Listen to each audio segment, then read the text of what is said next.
Merci pour la lecture. Donc nous sommes dans Jacques, chapitre 4. Jacques, chapitre 4, et le passage sur lequel je veux me focaliser, c'est les versets 1 à 4. Versets 1 à 4. Parce qu'en fait, c'est un passage qui est beaucoup à propos de la prière. Et pourquoi la prière ne fonctionne pas. Et mon message s'intitule « Prérequis à la prière ». Prérequis à la prière. Et ce qu'on va voir, c'est quelles sont les bases d'une vie de prière qui va fonctionner. Qu'est-ce qu'il doit y avoir dans votre vie? Qu'est-ce qu'il doit y avoir dans vos prières pour que vos prières fonctionnent? Parce que on veut tous que Dieu nous vienne en aide. On a tous des besoins, on a tous des problèmes, on a tous besoin de la puissance de Dieu. D'ailleurs, si on veut avancer dans la vie, nous avons besoin de la prière. Nous avons besoin de demander de l'aide à Dieu. Autrement, on va stagner dans la vie et nous aurons une vie vaine et non profitable. Donc on a tous besoin de la prière. Donc si vous ne priez pas, c'est déjà un problème. Mais ensuite, si vous voulez prier, c'est bien, on veut tous prier, on veut tous avoir des réponses à nos prières. Donc qu'est-ce qu'il faut dans nos vies? Quelles sont les bases sur lesquelles notre prière doit s'appuyer? Et donc le message s'intitule « Prérequis à la prière ». Et ça va être donc un message, les parties vont commencer par un mot qui va commencer par la lettre P. Il y aura 4 parties. Je ne prétends pas tout traiter, parce que la prière c'est un vaste sujet, donc je ne vais pas tout traiter aujourd'hui, mais on va voir 4 points en P, donc sur les prérequis à la prière. Donc qu'est-ce qu'il faut avoir dans sa vie pour que nos prières fonctionnent, pour que nos prières soient acceptées? Donc tout d'abord on voit ici, dans Jacques chapitre 4 au verset 1, « D'où viennent parmi vous les guerres et les querelles? N'est-ce pas de cela, de vos voluptés qui combattent dans vos membres ?» Donc ce qu'on voit ici, et il n'est pas directement dit que les querelles dans l'Église sont un problème pour la prière, ce n'est pas directement dit ici, mais je vais un petit peu extrapoler à partir de ce passage. Cette Église, ce groupe de personnes, puisque Jacques s'adresse aux frères, s'adresse à des frères, aux 12 tribus qui sont dispersées, donc ça s'adresse évidemment à n'importe quelle Église. Le problème de cette Église, c'est qu'il y a des querelles dans l'Église. Et ça, c'est le premier problème qui va empêcher la prière d'avoir de l'efficacité, c'est quand il y a des querelles. Donc mon premier point, c'est la paix entre les frères et sœurs. Il faut qu'il y ait la paix entre vous et vos frères et sœurs pour que vos prières puissent fonctionner. Alors vous pouvez garder un doigt dans Jacques chapitre 4, mais allez avec moi au psaume 7. Parce qu'en fait, comme nous sommes tous les enfants de Dieu, nous chrétiens, si nous nous disputons entre nous, c'est sûr que notre Père va avoir beaucoup plus de mal à répondre à nos requêtes. Parce que les enfants qui se disputent, on a plutôt envie de les corriger plutôt que de répondre à leurs demandes. Donc, psaume 7, versets 3 à 5. Psaume 7, versets 3 à 5.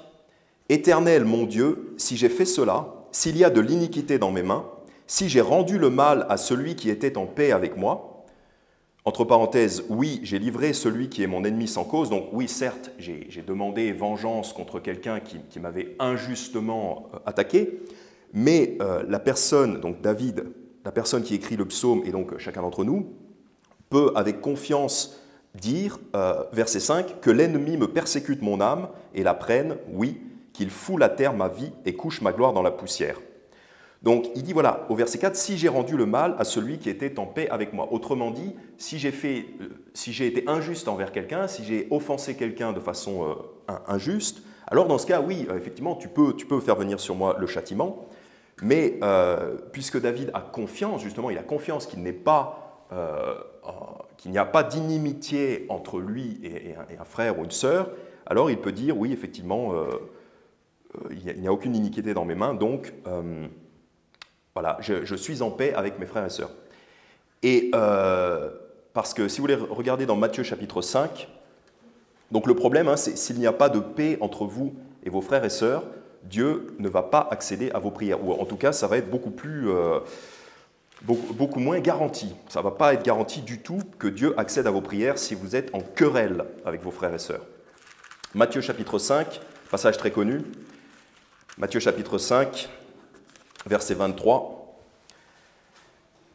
Matthieu 5, verset 23. « Si donc tu apportes ton offrande à l'autel et que là tu te souviennes que ton frère a quelque chose contre toi. » Donc là, dans ce cas-là, c'est quelqu'un qui a quelque chose contre vous, c'est-à-dire vous avez fait du mal à quelqu'un, vous avez offensé quelqu'un, vous avez blessé quelqu'un, et l'affaire n'est toujours pas résolue. Vous n'avez toujours pas résolu l'affaire, vous n'êtes pas en paix avec cette personne, parce que c'est vous qui avez fait quelque chose à cette personne. Donc vous apportez votre offrande à l'autel. Dans le Nouveau Testament, ce serait, vous venez devant le trône de grâce pour demander, par exemple, pour demander pardon à Dieu, ou pour lui demander de l'aide, de la prospérité. Mais vous avez fait quelque chose à quelqu'un, à votre frère. Verset 24, « Laisse là ton offrande devant l'autel, donc attends, et va-t'en premièrement te réconcilier avec ton frère, et après cela, viens et présente ton offrande. » Donc il y a un ordre des choses, vous n'allez pas faire des demandes devant Dieu si vous avez fait du tort à quelqu'un et que cette personne est toujours blessée par vous. Verset 25, « Accorde-toi au plus tôt avec ta partie adverse, pendant que tu es en chemin avec elle, de peur que ta partie adverse ne te livre au juge et que le juge ne te livre au sergent et que tu ne sois jeté en prison. » Donc, autrement dit, si vous avez fait tort à quelqu'un, à un frère ou une sœur, Dieu est le vengeur de ces choses-là et au lieu de répondre favorablement à vos prières, il va plutôt vouloir vous châtier. Et il est dit ici au verset 25, « Accorde-toi au plus tôt. » Verset 24, « Va-t'en premièrement te réconcilier avec ton frère. » Donc c'est vraiment la priorité. La priorité, c'est la réconciliation pour être en paix, avant de venir offrir une offrande ou avant de venir apporter une prière à Dieu. Donc ça, c'est si vous-même vous avez fait du mal à quelqu'un, le revers donc de cette pièce, c'est si quelqu'un vous a fait du mal. Vous pouvez aller dans Matthieu chapitre 18, pendant que je vais vous lire Lévitique 19, verset 17. Lévitique 19, verset 17, « Tu ne haïras point ton frère dans ton cœur, tu reprendras ton prochain et tu ne te chargeras pas d'un péché à cause de lui. » Donc là, c'est le revers de la pièce, c'est-à-dire que, bon, ce qu'on vient de voir, c'est qu'il ne faut pas faire du mal à quelqu'un. Et là, l'inverse, c'est que si quelqu'un vous fait du mal, il faut lui dire. Et ça, ce n'est pas évident parce que très souvent, je pense qu'on n'apprend pas tellement ça dans le monde, on n'apprend pas tellement ça de confronter quelqu'un, même de reprendre quelqu'un qui nous a fait du mal. On apprend beaucoup la fuite dans le monde, je ne sais pas vous, mais personnellement, j'ai beaucoup appris à fuir plutôt qu'à reprendre quelqu'un qui m'avait fait du tort. Mais la Bible nous commande, donc Lévitique 19, 17, « Tu ne haïras point ton frère dans ton cœur ». Autrement dit, il ne faut pas que le ressentiment grandisse dans le cœur. Donc si quelqu'un nous a fait du mal, il faut lui dire « Tu reprendras ton prochain ». C'est un ordre, c'est un commandement. Si quelqu'un vous a fait du mal, le Seigneur Jésus vous commande de reprendre cette personne. Gentiment, évidemment, gentiment, mais avec fermeté et, voilà, et de ne pas entretenir d'amertume et de ressentiment dans son cœur. Et tu ne te chargeras pas d'un péché à cause de lui. Et en plus, si vous ne lui dites pas, lui-même, il va rester dans le péché. Parce que peut-être que cette personne ne s'est pas rendue compte qu'elle vous faisait du mal. D'où l'importance de le dire. Et si vous ne le dites pas, cette personne-là va peut-être continuer à vous marcher sur les pieds ou quoi que ce soit, et va continuer à être dans le péché. Et vous aussi, puisque vous ne l'avez pas repris. Donc Matthieu 18, c'est la fameuse parabole 21 versets 21 à 35, donc on ne va pas lire toute la parabole, mais c'est un serviteur qui a une dette très importante envers son maître lui pardonne sa dette, donc annule complètement sa dette. Donc ça, c'est nous par rapport au Seigneur Jésus, tous nos péchés ont été pardonnés, ont été annulés, et même au quotidien, le Seigneur Jésus nous pardonne énormément de péchés, même les péchés dont on n'a pas conscience. Et dans la parabole, le serviteur, il a un compagnon de service auquel il ne va pas pardonner une dette pourtant bien plus faible. Et ça pourrait être nous, sachant que le Seigneur Jésus nous a pardonné énormément, si on ne pardonne pas une petite chose à notre frère, une petite offense, eh bien ça va absolument déplaire au Seigneur. Lisons Matthieu 18, des versets 33 à 35. « Ne te fallait-il pas aussi avoir compassion de ton compagnon de service, comme j'avais eu pitié de toi ?»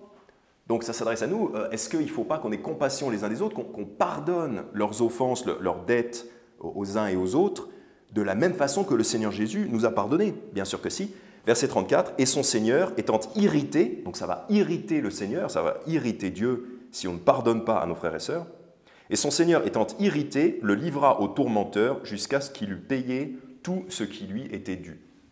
Donc là, pour le coup, le Seigneur va se retourner contre vous et va vous châtier par irritation. Donc le livreur au tourmenteur, bon, le Seigneur va nous châtier avec justice, hein, mais ça peut être douloureux. Verset 35, « C'est ainsi que vous fera mon Père céleste si vous ne pardonnez pas, chacun de vous, de tout son cœur, à son frère ses fautes. » C'est très important, il y a vraiment ces deux côtés de la pièce. Si vous voulez venir en prière devant le Seigneur, il faut d'abord que vous fassiez attention à ne pas faire du mal à quelqu'un, et si vous avez fait du mal à quelqu'un, et on devrait plutôt dire quand vous aurez fait du mal à quelqu'un, allez vous réconcilier avec cette personne-là, redressez vos torts, corrigez vos torts, premièrement, et deuxièmement, si vous êtes victime d'un tort, pardonnez. Quand votre frère sera venu vers vous pour demander pardon, pardonnez-lui de tout votre cœur. Sinon, ça risque fortement de bloquer vos prières. C'est pour ça qu'en Matthieu 6, c'est l'exemple de prière donné par le Seigneur Jésus. Verset 12, le Seigneur Jésus donc, nous enseigne à prier, il nous dit « Et pardonne-nous nos dettes, comme aussi nous pardonnons à nos débiteurs. » Autrement dit, pardonne-nous nos péchés au quotidien, comme nous pardonnons à nos débiteurs, comme nous pardonnons quand quelqu'un nous fait du mal. Donc c'est un petit peu donnant-donnant en quelque sorte. On peut lui demander avec confiance de nous pardonner dans la prière, à condition que nous aussi, nous ayons nous-mêmes pardonné. Verset 15, « Mais si vous ne pardonnez pas aux hommes leurs offenses, votre Père ne pardonnera pas non plus les vôtres. » Voilà, c'est très clair. C'est très clair. Donc, le premier point, c'était la paix entre les uns et les autres. Il faut vraiment qu'il y ait la paix entre les uns et les autres, entre vous et les autres, pardon, pour que vos prières puissent accéder favorablement à Dieu. Donc, retournons maintenant dans Jacques chapitre 4. Regardons un petit peu la suite. Jacques chapitre 4. Donc, on a vu un petit peu le verset 1. « D'où viennent parmi vous les guerres et les querelles? N'est-ce pas de cela, de vos voluptés qui combattent dans vos membres ?» Donc, bon, le premier problème, c'était les querelles. Il n'y a aucune paix entre ces gens-là. Verset 2. « Vous convoitez et vous n'obtenez pas. Vous tuez et vous désirez ardemment. » Donc, vous désirez ardemment, même vous désirez à mort, quand on veut quelque chose à mort. Et ça peut être le cas de certains d'entre nous. On peut vouloir des choses à mort. Et ce n'est pas forcément négatif, hein. On peut vouloir avoir des convertis au point à mort, ça veut dire on le veut vraiment, quoi. Et c'est pas tout le temps une mauvaise chose, vouloir quelque chose à mort. Mais cette expression existe. Je veux ça à mort. Vous tuez et désirez ardemment, donc ça c'est nous tous, hein, on désire tous des choses, et vous ne pouvez obtenir. Vous luttez et vous faites la guerre, et pourtant vous n'obtenez pas parce que vous ne demandez pas. Donc là, c'est mon deuxième point. Vous n'obtenez pas parce que vous ne demandez pas. Alors, je vais un petit peu extrapoler parce que le passage dit tout simplement, vous ne demandez pas. Donc évidemment, si vous n'ouvrez même pas votre bouche pour parler à Dieu, pour lui demander, c'est sûr que vous n'obtiendrez pas. Tout simplement parce que peut-être vous pensez à autre chose, vous regardez des dessins animés, vous êtes sur TikTok et votre esprit est dans tout un tas d'autres choses que les choses de Dieu. Donc, vous pouvez tout simplement ne pas demander.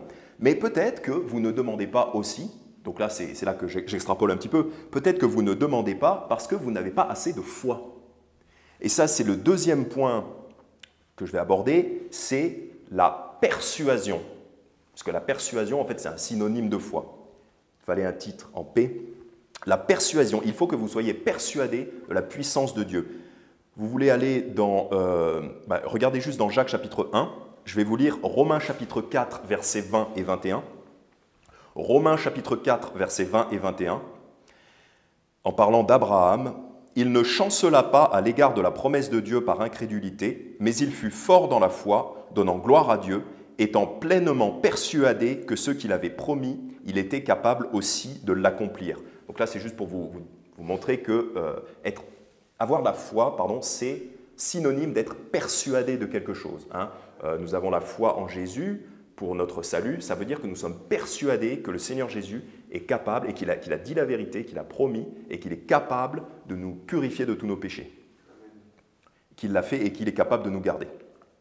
Donc la foi, c'est synonyme de la persuasion, d'être persuadé. Donc pour que vos prières puissent accéder favorablement à Dieu, il faut que vous ayez la foi. Peut-être que vous ne demandez pas parce que simplement vous n'avez pas assez de foi, vous n'êtes pas persuadé que Dieu veut ou peut répondre à vos prières. Jacques chapitre 1, versets 5 à 8. « Et si quelqu'un de vous manque de sagesse, qu'il demande à Dieu, qui donne à tous libéralement et ne reproche pas, et cela lui sera donné. » Donc on vous dit, demande à Dieu, et ne reproche pas, et cela lui sera donné. C'est une certitude, c'est une promesse, si vous demandez la sagesse. Mais qu'il demande avec foi, sans douter, car celui qui doute est semblable au flot de la mer qui est agité par le vent et ballotté çà et là. Qu'un tel homme, en effet, ne s'attende pas à recevoir quelque chose du Seigneur. L'homme dont le cœur est partagé est inconstant en toutes ses voies. Donc verset 7, qu'un tel homme, en effet, ne s'attende pas à recevoir quelque chose du Seigneur. Donc un homme qui doute, un homme qui demande sans avoir la foi, il ne doit pas s'attendre à recevoir quoi que ce soit. Évidemment, ça ne coûte rien de demander quand même, mais votre prière n'aura pas de puissance. Le Seigneur vous dit, il ne faut pas vous attendre à avoir une réponse favorable. Il ne faut pas vous attendre à avoir une réponse. Marc chapitre 11, allez au psaume 119. Allez, donc gardez un doigt dans Jacques chapitre 4, c'est un petit peu le squelette du message. Mais allez dans psaume 119. Allez dans psaume 119, et puis vous pourrez aussi garder un doigt dans psaume 119. Psaume 119, versets 41 et 42. Donc mon deuxième point, c'est la persuasion. Vous devez être persuadé que Dieu est capable et qu'il veut répondre à vos prières. Il faut avoir la foi. Psaume 119, versets 41 et 42. « Que ta bonté vienne sur moi, ô Éternel, et ton salut selon ta parole. » Donc que ta bonté vienne sur moi, globalement, ça englobe toutes nos demandes, on demande la bonté de Dieu sur nous. Et ton salut selon ta parole. Donc ce n'est pas basé sur rien, c'est basé sur sa parole. Donc là, le psalmiste, il a la foi, puisqu'il dit selon ta parole. Ce que ta parole a dit, tu dois l'accomplir, parce que j'ai confiance en ce que tu as dit, j'ai la foi. Verset 42, « Et j'aurai de quoi répondre à celui qui m'outrage. » Donc pareil, si on est attaqué, qu'on demande de l'aide à Dieu. « Car je me confie en ta parole. » Je me confie, j'ai la foi, j'ai confiance en ta parole. Je suis persuadé que ta parole est la vérité et que ta parole va s'accomplir. Donc c'est pour ça qu'il a une telle confiance, c'est parce qu'il a la foi dans la parole de Dieu. Marc 11. Donc la foi, en fait, c'est comme un levier qui permet de faire bouger la puissance de Dieu, en quelque sorte. C'est comme des watts qui permettent de mettre en mouvement la puissance de Dieu, quelque part. C'est un levier que vous avez, et plus vous avez de la foi, plus ce levier est grand, plus l'effet de levier va être puissant. Donc plus votre foi est grande, plus vos prières vont avoir de la puissance et vont être répondues par Dieu. Voilà, la foi, c'est un peu l'électricité qui anime la réponse aux prières de Dieu. Marc 11, versets 20 à 24. Donc, comment avoir cette foi concrètement, Parce qu'on veut des applications pratiques. Comment avoir cette foi qui pourrait nous manquer? Parce que la foi aussi, ce n'est pas facilement quantifiable. Même nous-mêmes, chacun d'entre nous, des fois, on pourrait se demander, est-ce que j'ai tel niveau de foi ou tel niveau de foi? Ce n'est pas comme la taille de quelqu'un, on fait 1m80, on fait 1m60, ou la masse de quelqu'un, où on pèse 54 kilos, ou même le salaire, tout ça c'est quantifiable. Mais la foi, c'est difficilement quantifiable, c'est quelque chose qu'on a du mal à vraiment saisir. Est-ce que j'en ai beaucoup? Est-ce que j'en ai pas beaucoup? Donc on veut savoir comment faire pour avoir la foi. Comment faire pour avoir cette foi qui nous permettra d'avoir des réponses à nos prières. Alors premièrement, puisque la Bible dit « la foi vient de ce que l'on entend et ce que l'on entend vient de la parole de Dieu », vous pouvez vous plonger dans la parole de Dieu. Il faut le plus possible, régulièrement, écouter des prédications, lire la parole de Dieu, mémoriser la parole de Dieu, pour être de plus en plus imprégné des promesses de Dieu. Comme ça, dès que vous aurez besoin d'avoir la foi, par exemple, vous vous souviendrez, ah oui, la façon dont il a ouvert la mer devant les Hébreux, c'était comme ça, facile pour Dieu. Le jour où il a fait pleuvoir des rochers pour mettre en déroute une armée, c'était facile pour Dieu. Il faut qu'on ait constamment à l'esprit ces choses-là. D'où l'importance de se plonger quotidiennement dans la parole de Dieu. Remémorez-vous les miracles et les exploits de Dieu. Par exemple, Marc 11, versets 20 à 24. Marc 11, versets 20 à 24. Et le matin, comme ils passaient, ils virent le figuier séché depuis les racines. Donc ça, c'est un figuier que le Seigneur Jésus a maudit, et donc qui est séché. Alors Pierre, s'étant souvenu de ce qui s'était passé, lui dit, « Maître, voilà le figuier que tu as maudit, qui est séché. » Comme s'il s'étonnait que les paroles du Seigneur Jésus aient de la puissance. Et Jésus répondant leur dit, « Ayez foi en Dieu. Car je vous dis en vérité que quiconque dira à cette montagne, ôte-toi de là et jette-toi dans la mer, et qui ne doutera point dans son cœur, mais qui croira que ce qu'il dit arrivera, ce qu'il dit lui sera accordé. » Donc c'est littéralement vrai. C'est littéralement vrai. Si vous aviez la foi, vous pourriez dire à une montagne, et là on parle d'un effet de levier, je vous parlais d'un effet de levier, cette foi c'est comme un levier qui soulèverait cette montagne et la ferait aller où vous voulez, dans la mer ou ce que vous voulez. Alors, méditez sur ces histoires-là. Des fois, quand vous êtes comme ça, vous vous promenez, vous êtes en train de méditer sur la parole de Dieu, pensez à ces choses-là. Dites-vous, regardez une montagne, regardez une montagne au loin et dites-vous, pourquoi pas la faire soulever. Et comme ça, vous serez plus familier de ces choses-là. Pour vous, ça deviendra votre vie, ça deviendra naturel. Vous direz, oui, c'est possible, le Seigneur Jésus, il n'a qu'à dire un mot, et ce sera fait.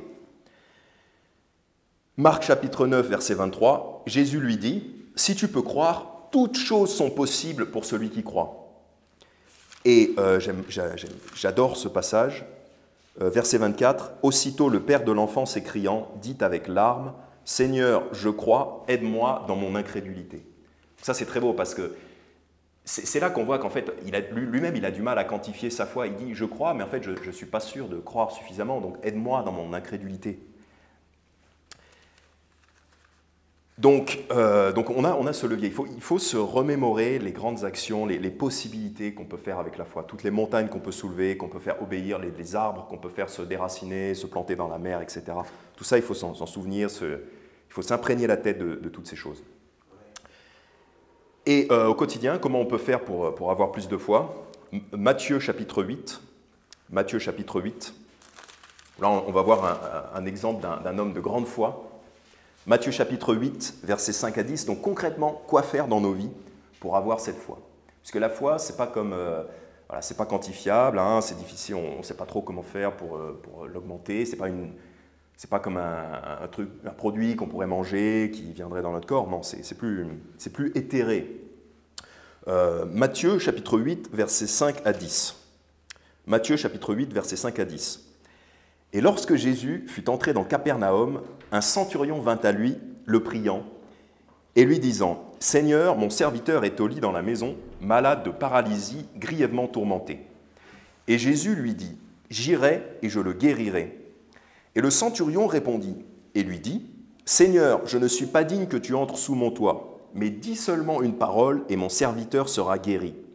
Car quoique je sois un homme sous autorité, j'ai sous moi des soldats, et je dis à l'un, va, et il va, et je dis à l'autre, viens, et il vient, et à mon serviteur, fais cela, et il le fait. Quand Jésus entendit cela, il s'émerveilla et dit à ceux qui le suivaient, je vous dis en vérité que je n'ai point trouvé une si grande foi, non, pas même en Israël. Donc, puisque nous-mêmes, nous voulons avoir une grande foi, pour que nos prières obtiennent des réponses, qu'est-ce qu'on peut apprendre de cet homme-là dont Jésus dit qu'il a une foi une très grande foi?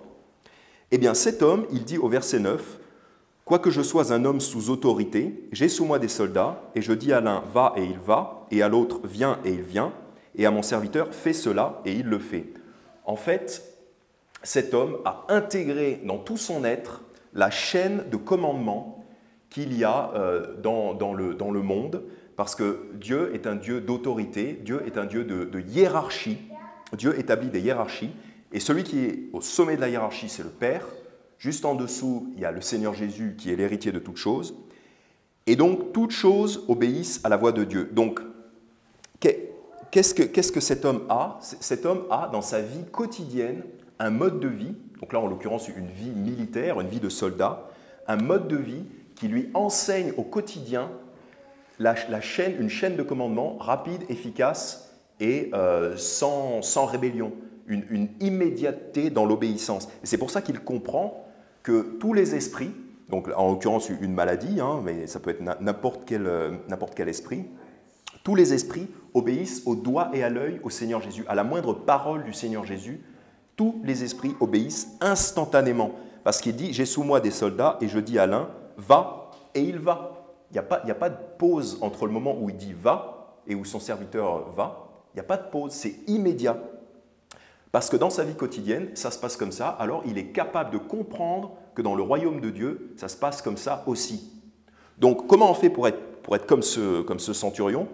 Eh bien, il faut que dans nos vies, dans nos vies à tous, il faut que nous ayons une organisation quasi militaire où nous soyons capables déjà d'être sous l'autorité et de répondre immédiatement à nos autorités. Donc, quand notre autorité nous dit « va », il faut aller.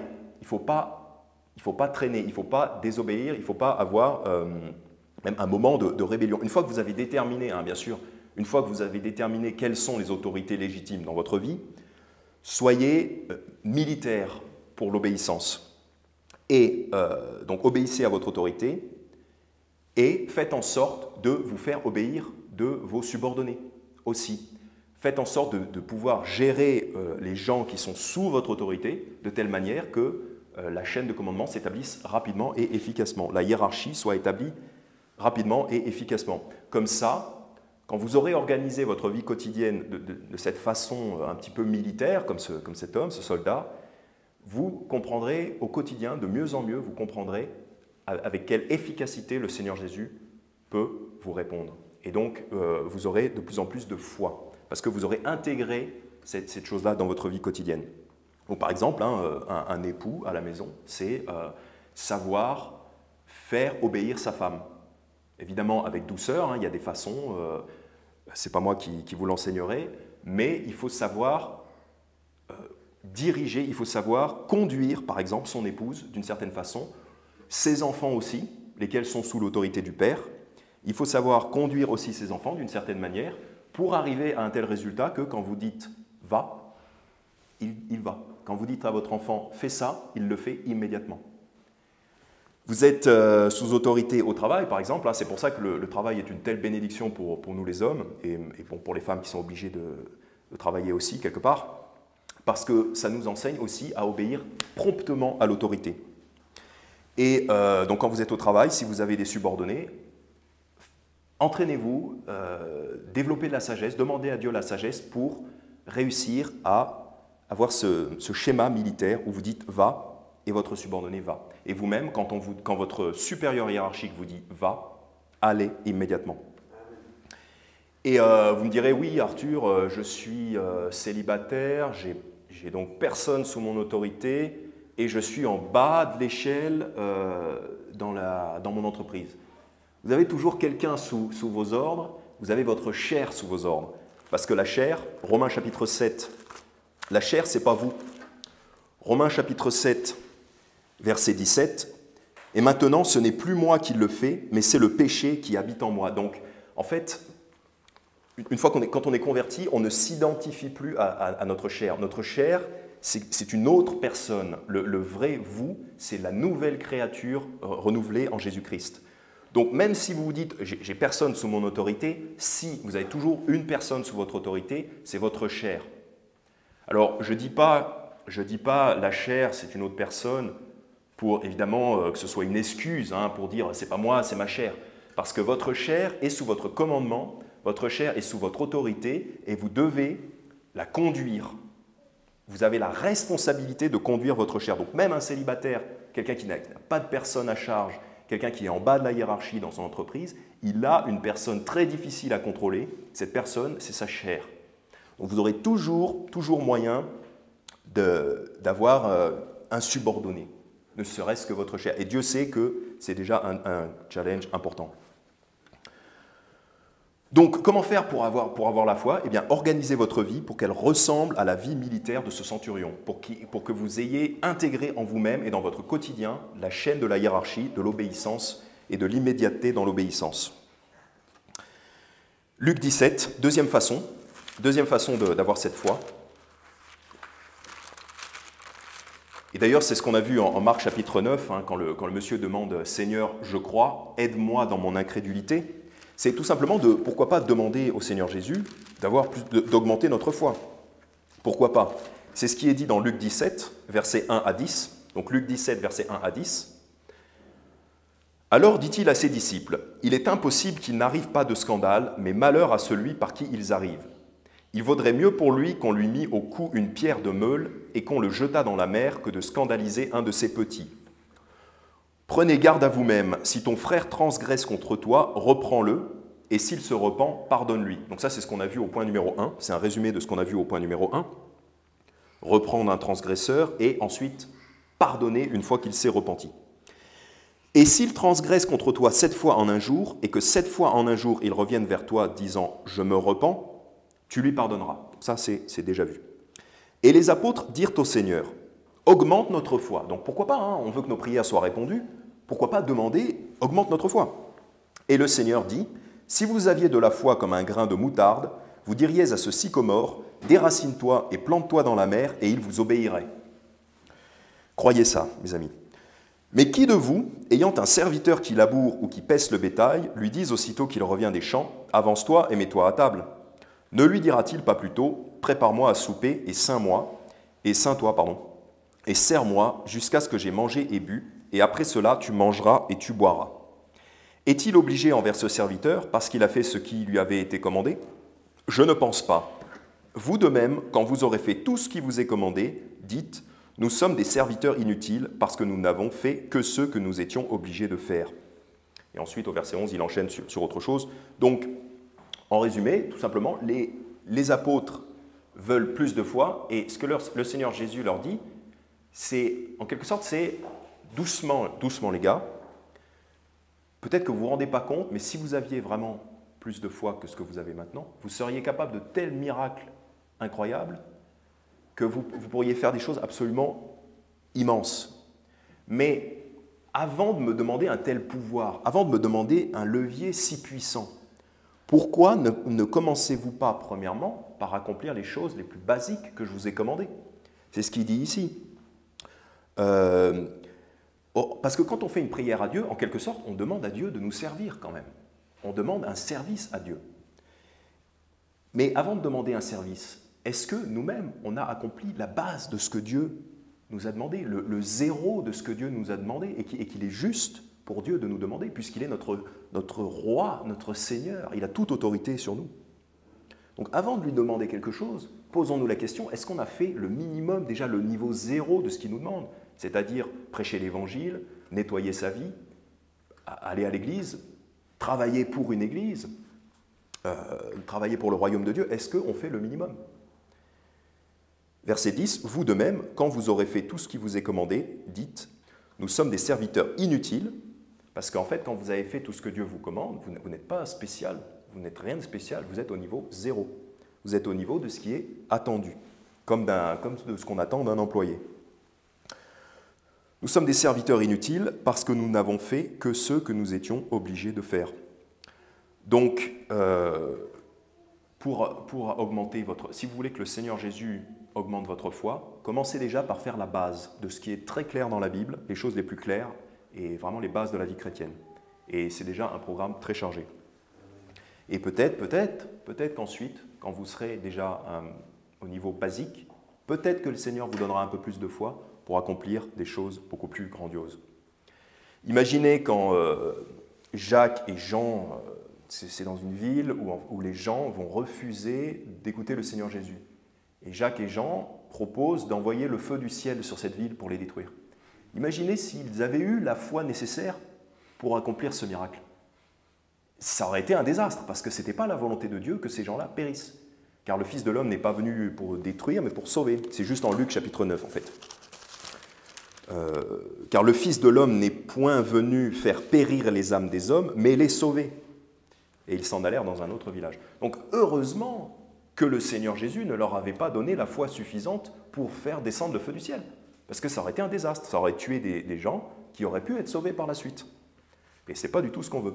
Donc c'est peut-être une des raisons aussi pour lesquelles le Seigneur Jésus ne nous donne pas plus de foi, ne nous donne pas plus de puissance dans la prière, c'est parce qu'on est immature et on demanderait des choses qui ne sont pas appropriées. Donc commençons déjà par faire le niveau enfant de la vie chrétienne, et ensuite peut-être qu'on pourra progresser dans la foi. Et ça me permet de faire la transition avec le troisième point, qui est la pertinence de vos demandes. La pertinence de vos demandes. Il ne faut pas demander n'importe quoi. Jacques chapitre 4, donc retournez dans Jacques chapitre 4. Il ne faut pas demander n'importe quoi. Évidemment, si vous demandez n'importe quoi, le Seigneur Jésus ne va pas vous le donner. Jacques et Jean voulaient demander le feu du ciel sur des gens voilà, à qui on doit plutôt prêcher l'évangile. Ce n'était pas pertinent. Et heureusement que Dieu n'a pas répondu à leur prière. Jacques chapitre 4, maintenant c'est verset 3, Jacques chapitre 4, verset 3, « Vous demandez et ne recevez point, parce que vous demandez mal, afin de pouvoir le consumer pour vos convoitises. » Donc vous demandez mal, c'est-à-dire vos demandes ne sont pas pertinentes, vos demandes ne sont pas en adéquation avec la volonté de Dieu, parce que vous voulez le consumer pour vos convoitises, c'est-à-dire vous demandez des choses qui correspondent à votre volonté à vous, et pas à la volonté de Dieu. Si vous voulez tourner, alors regardons ensemble dans Psaume 119. Psaume 119. Donc, voilà, faut pas demander n'importe quoi. Et il faut demander des choses qui correspondent à la volonté de Dieu. Psaume 119, verset 49. Psaume 119, verset 49. « Souviens-toi de la parole donnée à ton serviteur en laquelle tu m'as fait espérer. » Souviens-toi de la parole donnée à ton serviteur en laquelle tu m'as fait espérer. Là, le psalmiste donc, qui fait sa prière en vertu de la parole de Dieu, en vertu de ce que Dieu a déjà dit. C'est pour ça qu'il lui demande « Souviens-toi ». Et ça, c'est quelque chose que j'avais entendu dans une église. Le pasteur avait dit « Vous pouvez dire à Dieu « Souviens-toi de ce que tu as dit, par exemple, dans Matthieu chapitre 5. Souviens-toi de ce qui est écrit dans Matthieu chapitre 5, par exemple, et accomplis ça pour moi. » C'est une bonne chose à faire. C'est une bonne chose à faire. Et j'ai jamais su d'où ça venait dans la Bible, ça sonnait juste, mais j'ai jamais su d'où ça venait dans la Bible. Et en fait, ça vient d'ici. Psaume 119, verset 49, on peut très bien s'adresser à Dieu en disant « Souviens-toi de la parole donnée à ton serviteur, en laquelle tu m'as fait espérer. » Donc mes demandes sont pertinentes parce qu'elles viennent de choses qui sont dans la parole de Dieu, en lesquelles nous avons espéré. Donc c'est Dieu qui nous a fait espérer à ça. Donc c'est tout à fait normal, c'est tout à fait pertinent de lui faire ces demandes-là, puisque c'est lui-même qui nous l'a fait espérer dans sa parole. Verset 116, psaume 119, verset 116, « Soutiens-moi selon ta parole, et je vivrai, et ne me rends pas confus dans mon attente. » Ne me rends pas confus dans mon attente, donc autrement dit, ne me déçois pas dans les choses que tu m'as promis dans ta parole. Ma demande est pertinente, donc je te demande de ne pas me décevoir, je te demande de répondre à ma prière, parce que tu me l'as promis, parce que tu me l'as fait espérer dans ta parole. Ça, c'est des demandes pertinentes. 1 Roi chapitre 3, verset 10. 1 Roi chapitre 3, verset 10. Donc on a l'exemple d'une demande pertinente. 1 Roi chapitre 3, verset 10. C'est quand Salomon, alors le Seigneur propose à Salomon de faire une prière, et en fait Salomon demande la sagesse à Dieu. Il demande la sagesse à Dieu. Et au verset 10, il est dit « Or ce discours plut au Seigneur en ce que Salomon lui avait fait cette demande. Et Dieu lui dit « Puisque tu m'as fait cette demande et que tu n'as demandé ni une longue vie, ni des richesses, ni la mort de tes ennemis, mais que tu as demandé de l'intelligence pour rendre la justice, voici, je fais selon ta parole, je te donne un cœur sage et intelligent, de sorte qu'avant toi, nul n'aura été pareil à toi et qu'il n'y en aura point après toi qui te soit semblable. » Donc là, la prière de Salomon, Salomon demande de la sagesse pour gouverner le peuple. Donc dans vos vies, ça peut être, je demande de la sagesse pour gouverner ma famille, je demande de la sagesse pour gouverner mes subordonnés au travail, je demande de la sagesse pour gouverner mon corps, ma chair, tout simplement. Je demande de la sagesse pour gouverner ma chair, pour gouverner les choses desquelles je suis responsable. Eh bien, ça plaît à Dieu. Et donc au verset 12, il dit « Voici, je fais selon ta parole. » Donc oui, je réponds favorablement à ta prière parce que tu m'as demandé quelque chose de pertinent. Ça plaît beaucoup au Seigneur. D'ailleurs, on l'a vu en Jacques chapitre 1. Si quelqu'un manque de sagesse, qu'il demande à Dieu, qui donne à tous libéralement. Donc ça plaît à Dieu quand on demande la sagesse. Donc ne pas demander n'importe quoi. Exemple de quelque chose qu'on pourrait demander qui serait n'importe quoi. Proverbe 21, verset 25. Donc si je demande de l'argent comme ça, juste de l'argent, par convoitise, hein, C'est ce qu'on a vu dans Jacques chapitre 4. Proverbe 21, verset 25. Le désir du paresseux le tue, car ses mains refusent de travailler. Le désir du paresseux le tue. Le paresseux, il a des désirs lui aussi. Donc il pourrait faire des demandes. Il pourrait demander de l'argent, le paresseux. Mais ses mains refusent de travailler. Donc lui, ce n'est pas pertinent s'il demande de l'argent. Non, ce qu'il doit demander d'abord, c'est de la force et un petit peu de vertu pour trouver un travail, pour trouver un job. C'est ça qu'il doit demander, le paresseux. Donc la demande du paresseux qui demanderait de l'argent n'est pas pertinente. Donc ça ne sert à rien. Non, parce que ses mains refusent de travailler. Non, il faut d'abord qu'il demande du travail. Pareil, si vous voulez demander une augmentation, c'est bien. Il peut y avoir des bonnes raisons. Si c'est pour pourvoir aux besoins de votre famille, c'est une très bonne raison de demander une augmentation. Mais posez-vous la question, est-ce que vous êtes capable, est-ce que vous êtes prêt à affronter la difficulté qui va venir? Parce que quand on a une augmentation, en général, c'est qu'on nous demande plus. On nous demande de plus grands efforts. Donc posez-vous la question, est-ce que je suis prêt à fournir de plus grands efforts? Et si je ne suis pas prêt à fournir de plus grands efforts, peut-être que ma demande n'est pas pertinente. Non pas qu'on soit nécessairement paresseux, mais si on demande plus, il faudra probablement être capable de donner aussi plus en termes d'efforts. Proverbe chapitre 1, verset 32. Proverbe chapitre 1, verset 32. Si on demande de l'argent par convoitise, tout simplement pour l'argent, d'ailleurs, la Bible dit tout simplement, l'amour de l'argent est la racine de tous les maux. Donc, de base, il faut quand même être prudent avec les demandes d'argent. Il faut vraiment que ce soit pour une bonne raison, une raison pour sa famille, quoi. Proverbe 1, verset 32, « Car l'égarement des simples les tuera, et la prospérité des insensés les détruira. » Souvent, on voit des gens qui héritent d'une grande fortune, ils se détruisent.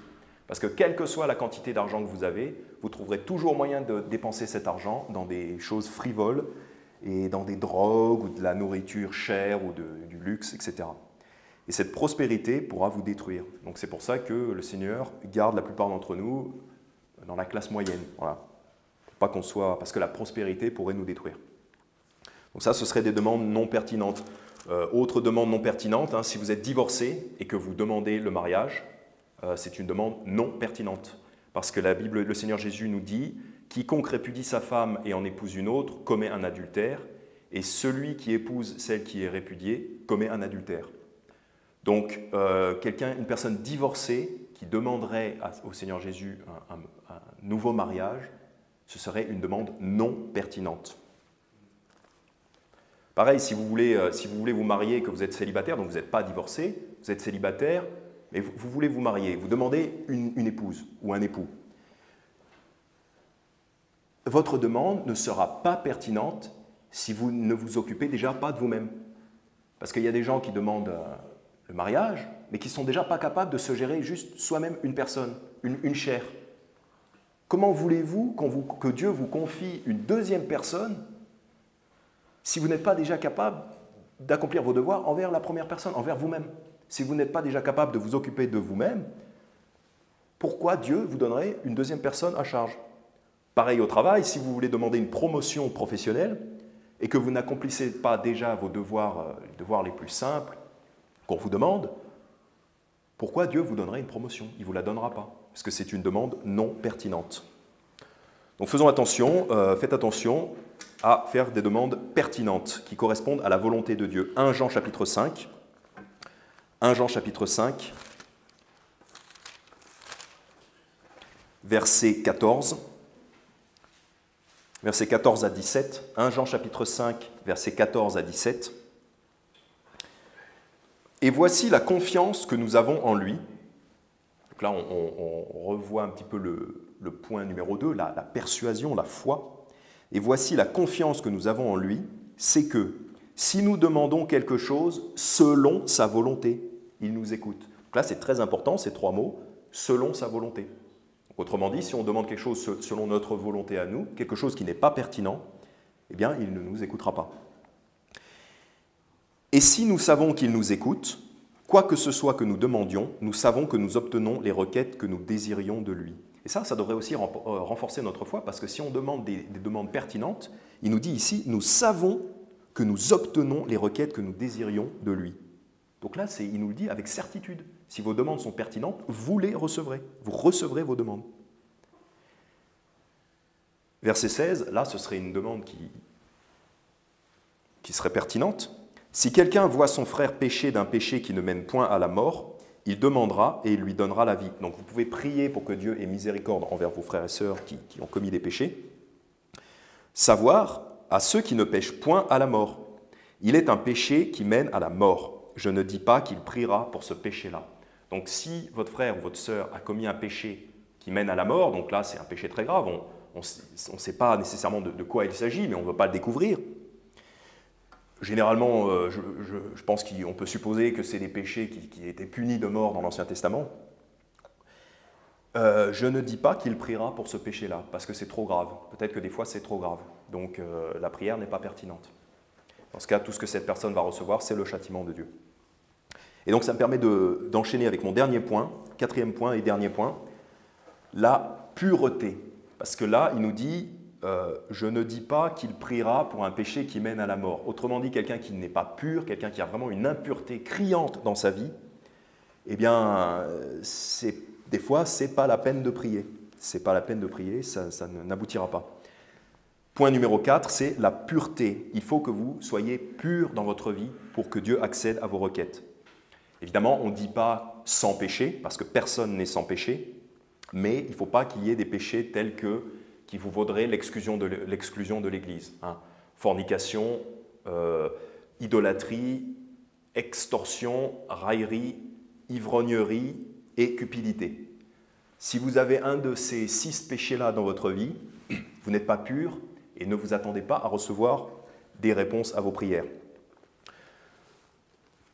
Vous allez dans les psaumes, on va voir quelques psaumes et ensuite on conclura. Vous allez dans les psaumes, psaume 17, et je vais juste vous lire psaume 119, verset 173. « Que ta main me soit en aide, car j'ai fait choix de tes ordonnances. » Donc, que ta main me soit en aide, réponds à ma prière, car j'ai fait choix de tes ordonnances, car j'ai choisi d'obéir à ta parole. Je suis pur, j'ai choisi d'obéir. Psaume 17.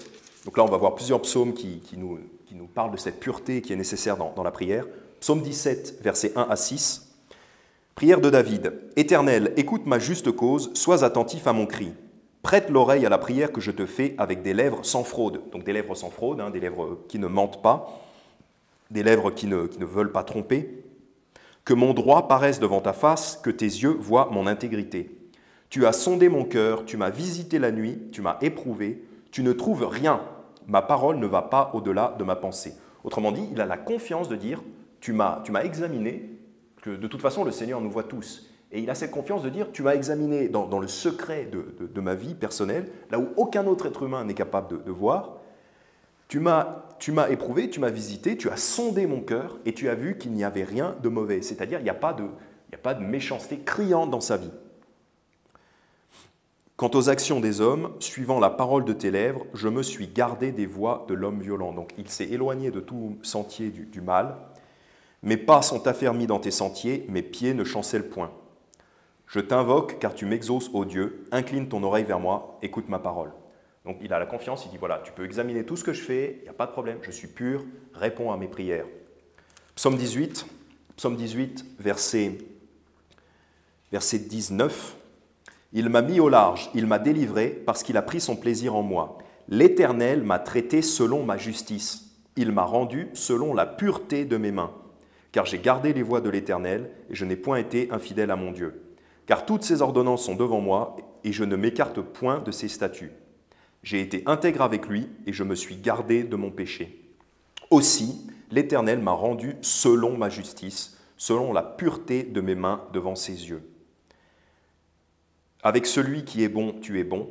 Avec l'homme intègre, tu es intègre. Avec celui qui est pur, tu te montres pur. Mais avec le pervers, tu agis selon sa perversité. » Donc là, encore une fois, il a cette confiance, il dit, voilà, puisque mes mains sont pures, évidemment, je ne suis pas sans péché, évidemment, mais je n'ai pas ces péchés graves dans ma vie qui valent l'exclusion de l'Église. Donc, en vertu de ça, en vertu de ma pureté, réponds à ma prière. Et le verset 41, ici, nous dit, au contraire, ceux qui sont méchants, verset 41, ils crient, mais il n'y a point de libérateur. Ils crient à l'Éternel, mais il ne leur répond pas. Donc vous ne voulez pas être cette personne, vous voulez pas être cette personne qui crie à l'Éternel, et l'Éternel ne vous répond pas, si vous êtes impur. Psaume 26, versets 1 et 2, Psaume 26, versets 1 et 2. Éternel, fais-moi justice, car je marche dans mon intégrité. Je mets ma confiance en l'Éternel, je ne chancelle point. Éternel, sonde-moi et m'éprouve, examine mes reins et mon cœur. Encore, c'est semblable à ce qu'on a vu au psaume 17. Psaume 32, versets 5 et 6. Psaume 32, versets 5 et 6. Je t'ai fait connaître mon péché et je ne t'ai point caché mon iniquité. J'ai dit, je confesserai mes transgressions à l'Éternel et tu as ôté la peine de mon péché. C'est pourquoi tout fidèle t'invoquera au temps qu'on te trouve, et quand les grandes eaux déborderaient, seul il n'en sera pas atteint. Donc, seul il n'en sera pas atteint, donc vous allez échapper à des problèmes. Pourquoi? Parce que je n'ai pas caché mon iniquité, j'ai confessé mon iniquité, je me suis repenti et j'ai changé. Et donc, j'ai été purifié en vertu du sang de Jésus. Psaume 34, versets 15 et 16. Psaume 34, versets 15 et 16. Les yeux de l'Éternel sont sur les justes, et ses oreilles sont attentives à leurs cris. La face de l'Éternel est contre ceux qui font le mal, pour retrancher de la terre leur mémoire. Et on va conclure, psaume 84. Psaume 84. Donc on veut tous des réponses à nos prières, on a tous beaucoup de prières, beaucoup de besoins, des désirs, des désirs qui sont parfois bons, quand ils sont pertinents selon la parole de Dieu. On a tous envie d'avoir des réponses à nos prières. Eh bien, voyez la promesse de Dieu. Psaume 84, verset 11. « Car l'Éternel Dieu est un soleil et un bouclier. L'Éternel donne la grâce et la gloire. Il ne refuse aucun bien à ceux qui marchent dans l'intégrité. » Et donc, ça conclut mon 4e point sur la pureté. Il ne refuse aucun bien à ceux qui marchent dans l'intégrité. Donc, si vous êtes pur, si vous marchez dans l'intégrité, l'Éternel vous accordera vos demandes. Donc, pour terminer, je vais récapituler le message. Donc, les prérequis à la prière, vraiment les piliers sur lesquels votre vie de prière doit s'appuyer, c'est tout d'abord la paix avec les hommes en général et avec les frères et sœurs en particulier. Il faut qu'il n'y ait pas de querelle entre vous et vos frères et sœurs. Deuxième pilier, c'est la persuasion, c'est-à-dire vous devez avoir la foi en la puissance de Dieu et en la capacité de Dieu à répondre à vos prières. Donc pour ça, il faut régler sa vie de telle façon qu'on est vraiment intégré dans tout notre être, cette chaîne hiérarchique qu'il existe dans le monde, dans le royaume de Dieu, et faire tout ce que le Seigneur Jésus nous a déjà commandé pour pouvoir augmenter notre foi. Troisième pilier, c'est la pertinence de nos demandes. Il faut faire des demandes qui sont conformes à la parole de Dieu et qui ne sont pas selon notre volonté à nous, nos convoitises à nous. Et quatrième pilier, c'est la pureté, c'est-à-dire il faut vraiment se garder de tous les péchés majeurs qui sont notamment ceux qui sont dans 1 Corinthiens 5, les péchés qui valent l'exclusion de l'Église. Voilà. Prions. Père Céleste, merci pour cette possibilité que nous avons de la prière. Père, nous te prions de nous rendre chacun plus apte à comprendre et à développer en nous cette base, cette solidité dans la prière et ces prérequis à la prière, Père. Ce que j'ai pu prêcher aujourd'hui, et puis même toutes les autres choses qu'il y a autour de la prière, Père, si tu peux nous aider à devenir de meilleurs, à avoir une vie de prière plus efficace, et nous te demandons aussi de bénir toutes nos vies et de nous aider en toutes circonstances, et en particulier pour l'évangélisation. Au nom de ton Fils Jésus, Amen.